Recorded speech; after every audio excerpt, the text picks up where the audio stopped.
Thank you all for attending today.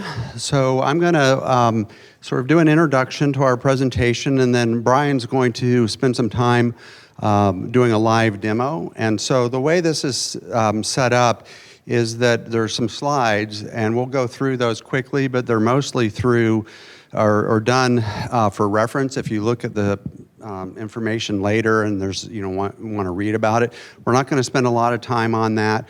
We'll flash through those, and our intent is to get to the through this in time so there are questions if you want to ask about that at the end. So let me go ahead and start, and we'll do a few introductory slides. So this is our basic outline. We're going to go over that application. We're going to talk a little bit about, and at that point we'll do the live demo. We're going to talk about the technical framework and a little bit of the future roadmap for interactive floor plans, or IF as our abbreviation is. So again, Brian, did you want to talk a little bit more just real quickly about your role? Sure. Yeah, I'm a space management analyst at the University of Arizona. And we manage all the space for the campus, whether it's all the way down to building and room information. We also conduct F&A space survey, Board of Regent reports, and administrative reports for the entire campus. Thanks. And Naveed, do you want to just, I'm Naveed Ahmed, and I am GIS application developer at Planning, Design, and Construction Department, University of Arizona. And so Brian and I will be doing most of the presentation, and then Naveed will be bailing us out when we get into some technical issues. So, move forward here. So just real quickly, a little bit on the University of Arizona in Tucson. Our main campus is about 490 acres. Around 300 buildings and 15.5 million gross square feet. Statewide, about 18.5 million GSF and 800 buildings. This is on our Campus 360 map that shows all of the different locations. We have a medical college, a law college, and an agriculture college, which is a little unusual to have all of those in one institution, and therefore we have a big presence throughout the entire state. So that's kind of a quick overview. I think our latest enrollment numbers were about 43,000 FTEs. So just to give a little context, so the Enterprise GIS, as well as the Space Management Group, are within a Spatial Services IT group within the Department of Planning, Design, and Construction at the University of Arizona. So that's our basic organization. Within Spatial Services, we have a number of map products. These are all public. These are general reference maps. We have special focus web maps for areas like the Arboretum, a family map, and so forth. And then we have more task workflow automation maps. And so the one we're going to be talking about today is this interactive floor plans. This is something that you have to have a login to use, but there on the page, I think there's a link in here somewhere that we've shared that there's a little video that shows if you wanted to see, go back later and see how it works, you can look at that and you don't have to have any login for that.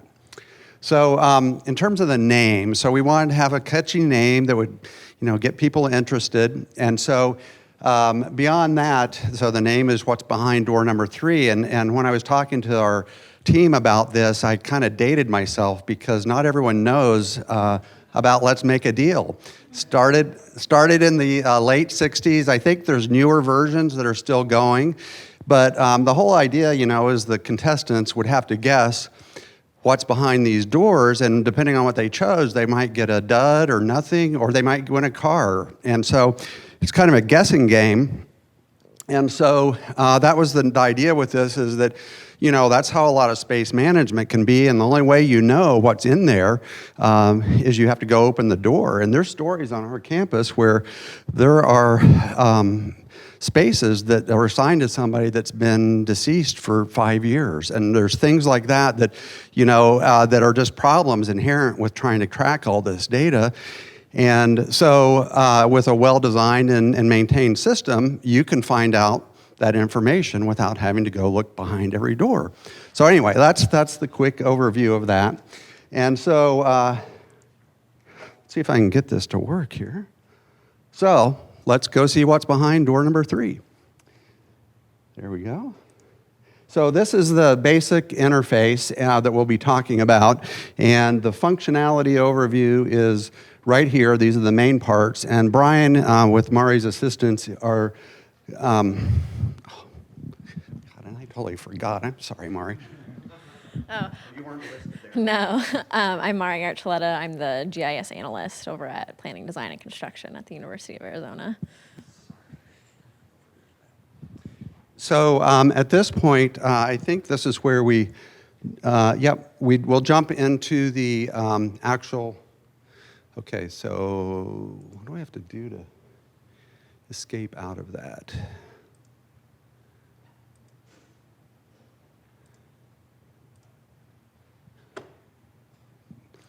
James, what's the magic trick here? Do we go like this? Okay, there we go, we got it.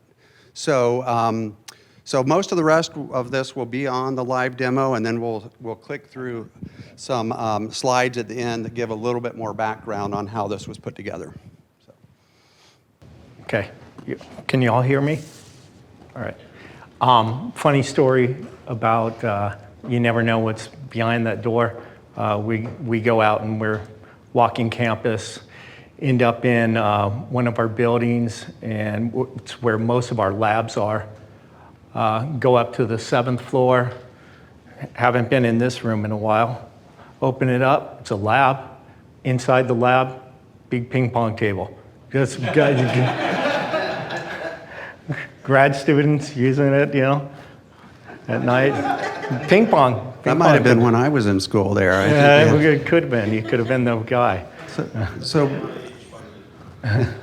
Brian, one thing I forgot to mention, if I could, just real quick for context, but it is just that this is, and this is really kind of in the slide, so I won't go into it much, but is that this is an internally built application that's replacing a vendor solution that we've had for a few years, and so it includes sort of back-end data that is part of that solution, as well as a new front end, and that the front end is what we're going to be talking about primarily. So I just wanted to give that for a little context for you. So. Yep, I definitely come at this from a different angle than Grant.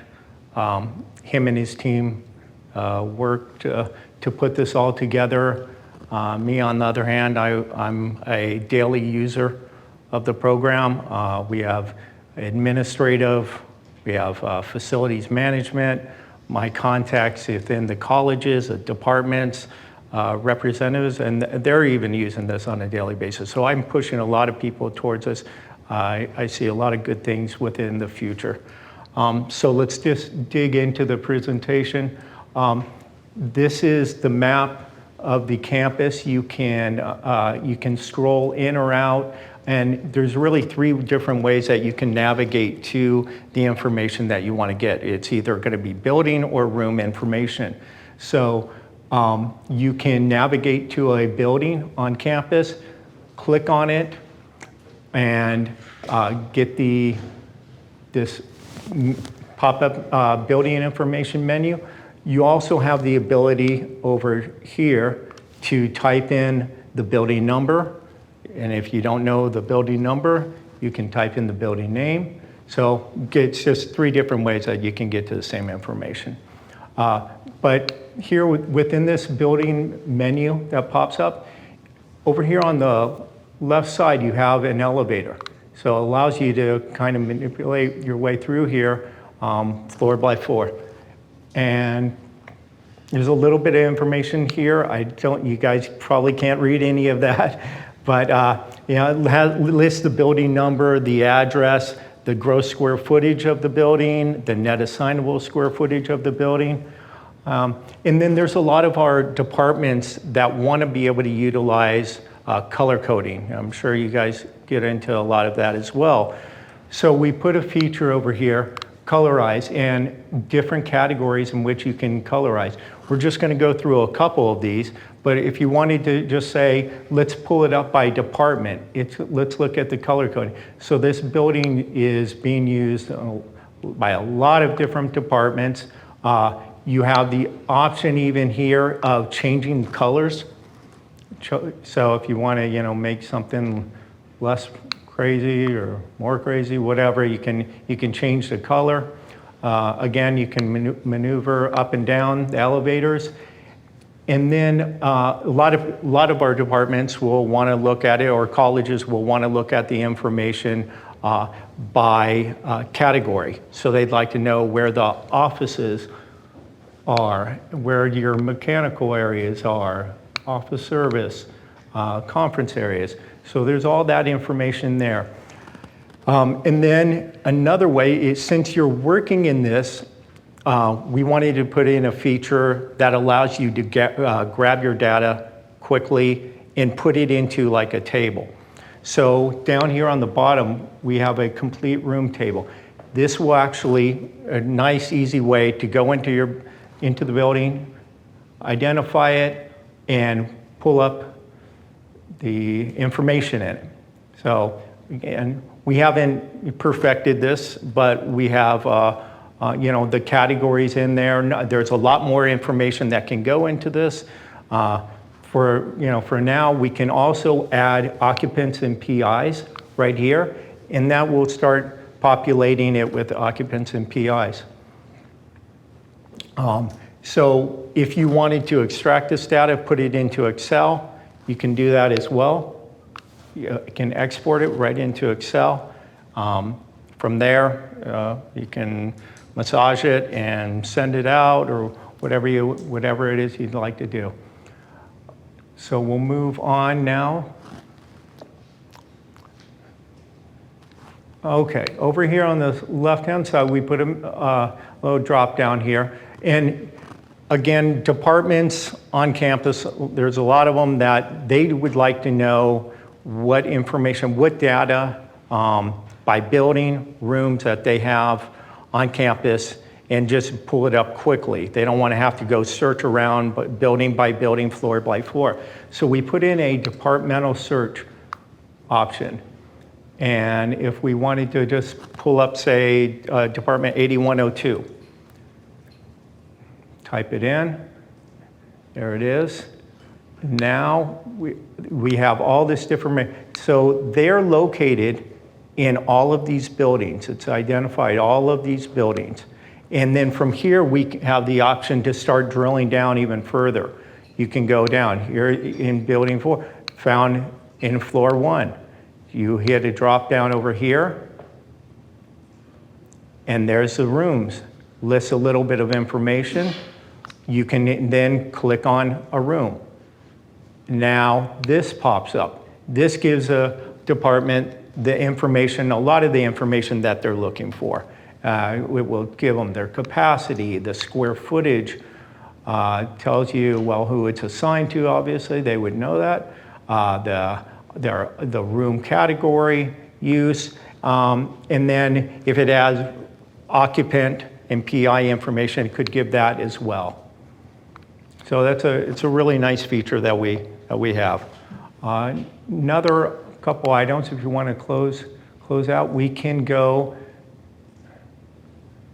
into there. We can do this room collections, and this was really spawned by what our departments and colleges started requesting to us. So we have colleges on campus where they're trying to, they trade their space often, and they're always looking to move space to another department, trade with another college. So they wanted to have a way in which they could start placing rooms and start analyzing them and comparing them by square footage, whether it is, or the type of room. So in here, we've created, we went ahead and added 2 collections.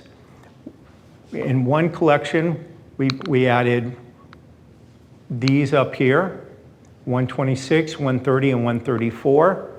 And then we're going to add this, 131, 135, and 139. So a department wants to,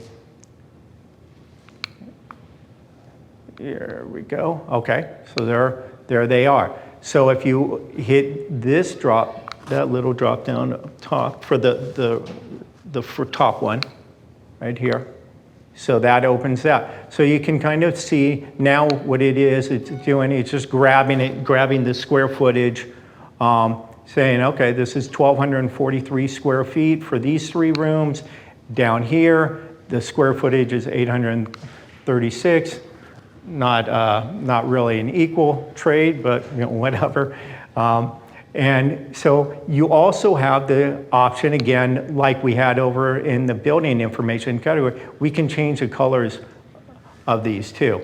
So allows it. And I think we have the option to add up to, I feel like I've heard the number 6 different collections and grouped. You can, Mari's already done it, but you can change these, it would say collection 1, and then you can just name them however you want. And so she's already done that. And then again, we have the option to download this information and export it right into Excel. It'll open up.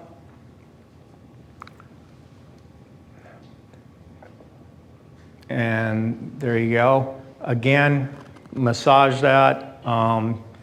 Make it as pretty as you want, change whatever you want on there, and use it to send it out to the higher ups that'll make the decision of whether they want to trade space or not. So that's for room collections. We'll move on.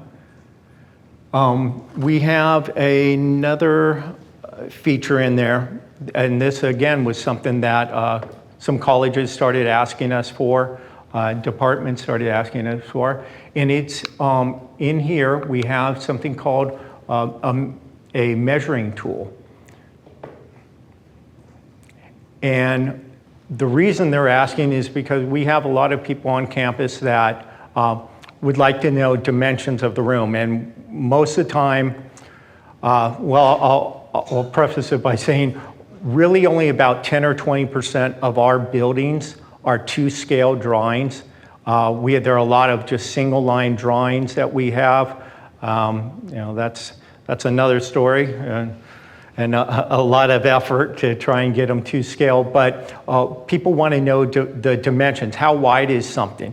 So what's the length of a wall? So let's in this situation, if somebody's asking, well, hey, we want to put a new projector in here. Can you tell me what that dimension is? Well, there it is. It allows us to go in or allows them to even go in, utilize it, come up with a measurement, and that's a linear measurement for it, so they know what they can put in there as far as the projector screen. You can also use this feature here, which will come up with the area. So here, now all you're going to do is click on each 4.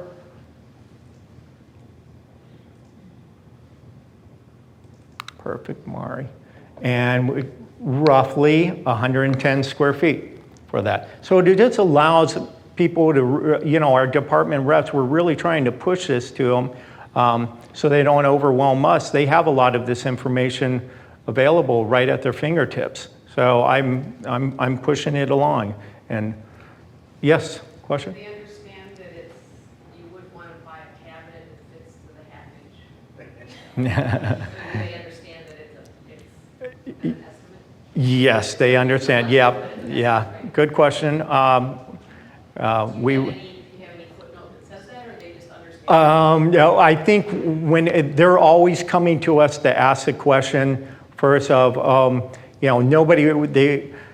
I'm guessing that most of these people definitely wouldn't know about this measuring tool unless we directed them there. And then we would have to tell them, listen, this is an estimate. I know this building is a 2-scale drawing. I know it's a really good drawing. So the numbers there should be really pretty tight, but definitely facilities management would go out there and run measurements before they tried to do any kind of renovation in that room. Yes? Who can use that? I remember you mentioned that there has to be a login and an account, or like who can use that? It's not public, is it? And I'm going to just repeat, I was asked to repeat the question so it's audible on the recording, but the question is, who can actually use it and access the application? Is that right? Yes. Okay. Yes, it's open to our campus users. They need their net ID and password to be able to access this information. For those rooms and floors that are restricted, they are not available on this. So it would show as a grayed out screen if they tried to access something that we don't want them to see. So to follow up on that question, is that something that is only for the employees, or can students use it too? Question is, can students use this too? I haven't had a student try to use it. But my understanding is that you just need a basic net ID, which would include students. There's guests who get net IDs, they would be able to use it. But the restricted buildings can be accessed, but there's a limited subset of people that actually have those credentials. So. Yes. What's your sort of technology stack? Question is, what's the technology stack we're using? And we're going to talk about that in a little bit when we get to the slides. So, there was one more. I was going to ask if academic department logs in, do they see all the other academic department spaces? All of their information is filtered by just their space. And the question is, do academic departments see everyone else's data or only their own data filtering? Yes, they can definitely see everybody's data, and that's how they want it. There's a lot that are like, what are they doing with all that space? Look at all that. And so, and you know how it is, people are hoarding space or whatever it is, and yeah. So it definitely, it makes it more wide open for everybody. Oh, there was another one. Are any of these maps being used for maintenance staff, or who else is using it? Okay. So the question is, are they being used by maintenance staff? And I've got a comment. I can definitely tell you that on the facility side, well, we hear the key desk for sure, lock shop for sure, sign shop, and paint. They're all using this right now. And we do have some analytics, and there's generally, I think, about 30 or 40 discrete users a day. There's some power users that are in there every day. I don't remember the total, but I mean, it's in the thousands of uses over like a couple months. And there's some of them that are with facilities departments that are the ones that are just in there constantly using it. So.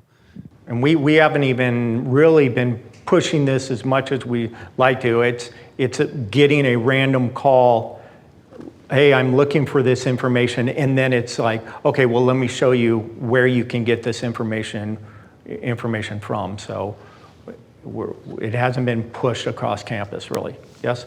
But can they get to asset information from any of this, or is it just space data? Go ahead. Yeah, has it been? I mean, yes. There is no access to any asset data. We only carry space information in this. But that's relevant to kind of when I talk in a minute about some of the future. So the idea is that this information, now that it's created, can be leveraged for other types of applications. Like we were saying, the key shop and stuff, I was wondering, like, do they use it because they can look up and see not only where the room is, but what type of door in case they need to? I mean, and that's the intent. The idea is that that will happen. Whether it happens in this application or another one is unclear at this point. So, and also, I think it might be good to wrap this up pretty quick so that I can at least flash a few slides. We're almost out of time, and then we'll leave a couple minutes, and then we'll wrap up with a few more questions, if that's... Yeah, I think I just have one more item I wanted to show you, and it's actually brand new, and we just put it in right before we came out to Austin, and it is that we have the ability to go and have pictures of the room, so we can, Mari is already navigated to a particular room, and we have this feature that will allow you to see what that specific room looks like. Obviously, that would a lot of manpower and resources to try and do film of every room on campus, but we'll get there eventually. And then I just want to talk about future uses a little bit. That we really see it as a really good tool for us at Space Management. Being able to utilize something like this to go in and do edits quickly by maybe you just click on these rooms, 5 rooms, and you know that a particular PI has all 5 of those labs. Well, we want to be able to identify who that PI is. So we click on that room, quickly go in, find that PI, add them to it. It's a easy, really easy feature to do.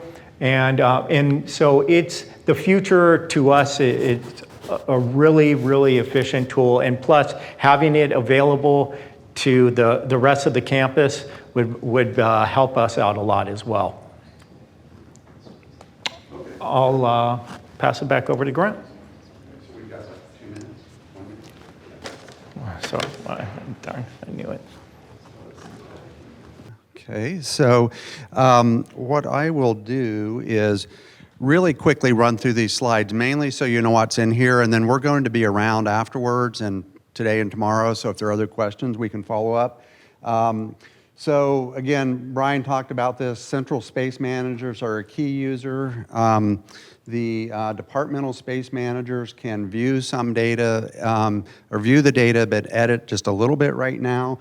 Eventually, this application will be an editing application for the space managers. Right now, it's just view only, and the editing is still done through the legacy system, which is being transitioned from. So the data is being replicated daily to this view only side. Once the application is ready, the existing application will be turned off, and the new data will be the per minute source that will be edited. So institutional uses of space data, and then there's other spin-off uses like locating classrooms and locating departments, which are, again, publicly accessible maps, spin-off uses of the data. These are some new functionality in this application that wasn't available previously. This is a little background on how it happened.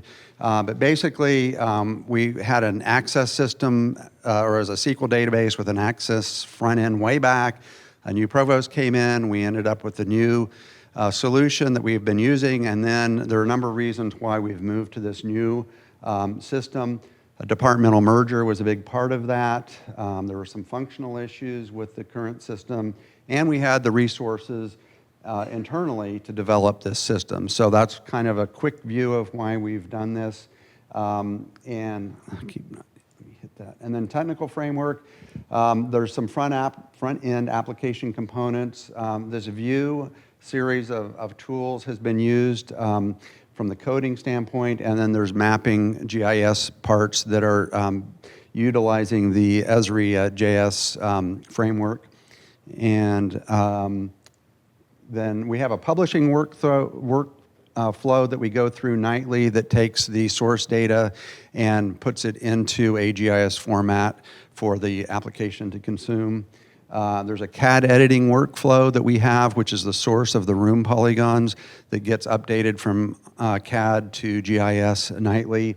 There's some technical issues about how that works that we can talk to you about. And of course, then there's a security component as well. Future roadmap. Right now, direct editing is a big effort. There's some usability enhancements and bugs that are being worked on.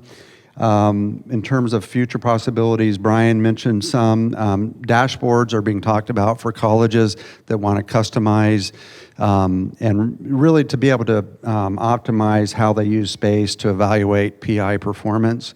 And then there's some other things that relate to these spin-off type uses. This just goes through showing a legend that we've developed in another map where you can zoom in and out on the rooms, and the room types are aggregated as you zoom out, so that you're not zoomed out and you don't see 500 types, but they're aggregated all the way up to like 4 or 5 main organizations or categories. And so these are some of the other potential integrations with 3D map interfaces, wayfinding, asset management tracking, and so forth. And that's what we had to show. So, did I make it on time? Not quite.